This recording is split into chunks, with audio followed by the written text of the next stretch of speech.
Most people remember the Samaritan woman for the wrong reasons. They remember her mistakes, her broken relationships, her complicated past. For centuries, she has been known simply as the woman who had 5 husbands. But what if we've been looking at her story the wrong way? What if the most important thing about this woman was not what she had done, but what Jesus saw in her? Picture the scene. The sun is high over the dusty hills of Samaria. The heat is intense. Most women come to draw water in the cool hours of morning or evening. But this woman comes alone at noon. Why? Perhaps because she is tired of the whispers. Tired of the stares. Tired of being judged. The well has become a place where she can avoid people. A place where nobody asks questions. A place where nobody reminds her of her failures. But on this day, someone is waiting for her. A Jewish man sits beside the well. And that changes everything. Because this is no ordinary traveler. This is Jesus. And what happens next will transform not only her life, but an entire city. But before we go any further, there is one question we need to ask. Why would Jesus deliberately travel through Samaria for one woman that everyone else seemed determined to avoid? The answer reveals something extraordinary about the heart of God. To understand the power of this moment, we must understand the barriers standing between them. Jews and Samaritans did not associate with one another. Generations of hostility and prejudice separated them. Religious teachers rarely held public conversations with women. And respectable people generally avoided those whose reputations were questionable. Yet Jesus crosses every one of those boundaries. He does not wait for the woman to approach him. He begins the conversation. "Give me a drink." At first, the request seems ordinary. But hidden inside those 4 words is a revolution. Jesus, the Son of God, asks something from a woman whom society considers unimportant. He speaks to her with dignity. He speaks to her with respect. He sees a person where others see a problem. He sees a soul where others see a scandal. Notice what Jesus does not do.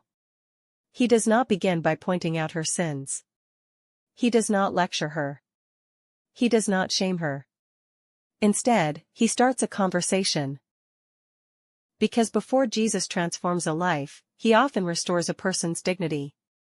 The woman is surprised. "How is it that you, a Jew, ask a drink of me, a woman of Samaria?" She expects rejection. Instead, she encounters kindness. But Jesus is leading her somewhere deeper. He is not really asking for water. He is about to reveal the thirst hidden inside every human heart. The woman came to the well looking for ordinary water. Jesus offers her something infinitely greater. If you knew the gift of God, he tells her, you would have asked him, and he would have given you living water. Living water. The phrase captures her attention immediately. She thinks Jesus is speaking about physical water. Water that would save her daily trips to the well. But Jesus is speaking about something deeper. He is speaking about the Holy Spirit. He is speaking about the life of God dwelling within the human soul. He is speaking about a thirst that no earthly thing can satisfy. And isn't that the story of so many lives today? People search for fulfillment in money, in success, in relationships, in popularity, in achievements. Yet the thirst remains. Because the deepest thirst of the human heart is not for earthly things. It is for God. Little by little, Jesus guides the woman toward this truth.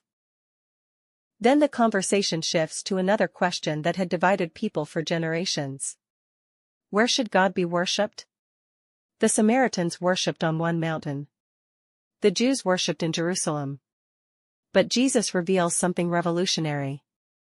The hour is coming, and is now here, when the true worshippers will worship the Father in spirit and truth. Not merely in a location. Not merely through external rituals. But in spirit and truth.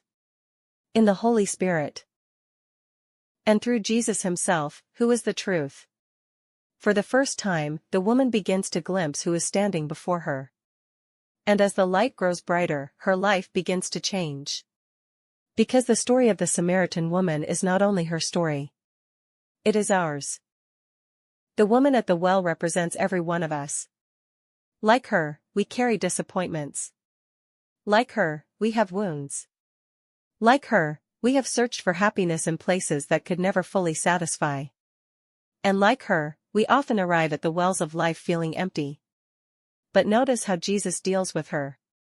He does not force her. He does not rush her. He leads her step by step. At first, she sees him as a Jewish traveler. Then she recognizes him as someone extraordinary. Then she calls him a prophet. And finally, she discovers that he is the Messiah.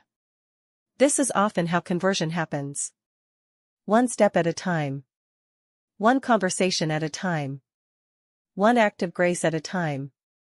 The woman listened. She allowed Jesus to challenge her assumptions. She remained open to the truth. And because she listened, she encountered the one she had been searching for all along. Many people miss Jesus because they think they already know everything. But the Samaritan woman teaches us another way. A humble heart. A listening heart. A heart willing to be transformed. And once she truly encounters Christ, she cannot keep the experience to herself. The woman arrived at the well carrying an empty water jar.